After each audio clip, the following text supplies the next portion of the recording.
আসসালামু আলাইকুম রহমতুল্লাহ। দেখেন, একটা বিষয় যে এই সরকারের সবচেয়ে বড় ভুল, এখন যে সরকার আছে আমরা দেখেছি যে ছাত্র জনতার একটা উত্থানের মধ্যে দিয়ে এবং তাদের একটা বিপ্লবের মধ্যে দিয়ে এই দেশটা আবার পুনরায় একটা স্বাধীন দেশ নতুন করে আবার স্বাধীন হয়েছে, নতুন করে মানুষ স্বাধীনতা পেয়েছে। যেখানে মানুষের কথা বলার শক্তি ছিল না, কথা বলার স্বাধীনতা ছিল না, বাকশক্তি একেবারে হরণ হয়ে গিয়েছিল, মানুষ তার প্রতিবাদটুকু, ন্যূনতম প্রতিবাদটুকু করতো না।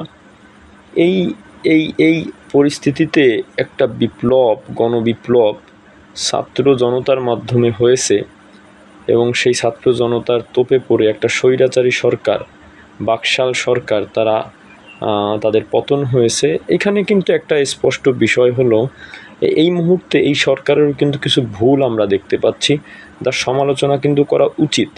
সেটা যদি আমরা না করি এবং তারা যদি না শুনে, তাহলে একটা প্রবলেম। আপনারা যারা দেখবেন আমাদের আমার এই ভিডিওটি শেয়ার করে দিবেন। আসলে সমালোচনা সহ্য করা, এটা থেকে শিক্ষা নেওয়া, এইটা একটা গুরুত্বপূর্ণ একটা ব্যাপার।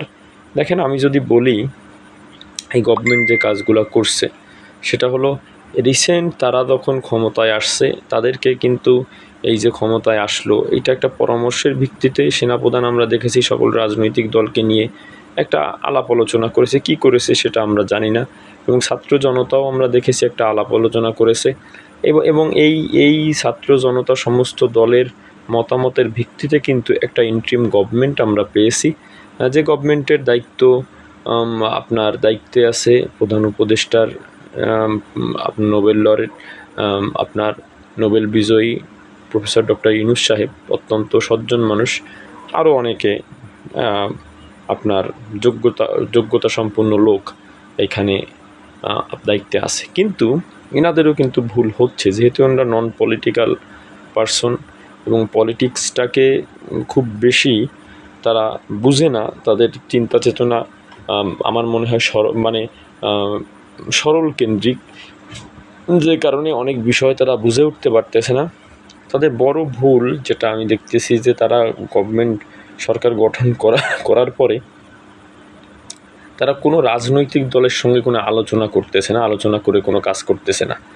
দেখেন, এইখানে তারা হয়তো বা কখনো কখনো আমরা দেখি ছাত্রদের সঙ্গে, সমন্বয়কদের সঙ্গে আলোচনা করছে। আমি একটা কথা বলি, সমন্বয়করা এই আন্দোলনের একটা বিজয়ের রূপদান করছে, কিন্তু এই আন্দোলন কিন্তু 16 বছর ধরে বিভিন্ন রাজনৈতিক দল করতেছে এবং তাদের দেশে বিদেশে এই আন্দোলনের ফলে মানুষ কিন্তু জানতে পেরেছে এই সরকারের গত সরকার হাসিনা সরকার একটা ফ্যাসিবাদী সরকার। বিশেষ করে এর মধ্যে বাংলাদেশ জাতীয়তাবাদী দল সহ অন্যান্য সমমনা দলগুলা ব্যাপক আন্দোলন করেছে, আমরা বিভিন্ন সময় দেখেছি, যার ফলশ্রুতিতে এই সরকার কিন্তু একটু কোণঠাসা ছিল জাতীয় এবং আন্তর্জাতিকভাবে। এরই ধারাবাহিকতায় কিন্তু বড় একটা আন্দোলনে এই সরকারের পতন হলো। তারপরেও আমরা ক্যারিট দিব, অনেক ক্যারিট আছে ছাত্র জনতার, হ্যাঁ, এটা বলার কোনো অপেক্ষাই রাখে না। কিন্তু এই সরকার যে কাজগুলো করতেছে, অ্যাটলিস্ট তারা কোনো রকম কোনো পরামর্শ করতেছে না। এত বড় একটা বন্যা এখানে, তো যেহেতু আমরা ইন্টারিম গভর্নমেন্ট অল্প কিছু সংখ্যক মানুষ নিয়ে দেশ চালাচ্ছে, তাদের উচিত ছিল সঙ্গে সঙ্গে রাজনৈতিক দলগুলোর সঙ্গে একটা পরামর্শ করা, এটা কিন্তু উচিত ছিল। এবং এখন আমরা শুনতেছি অনেক আওয়ামী লীগের বিগত সরকারের অনেক লোক আপনার বিভিন্ন জায়গায় অবস্থান করতেছে, হেফাজতে আছে, এদের বিষয় নিয়ে একটা আলোচনা করা।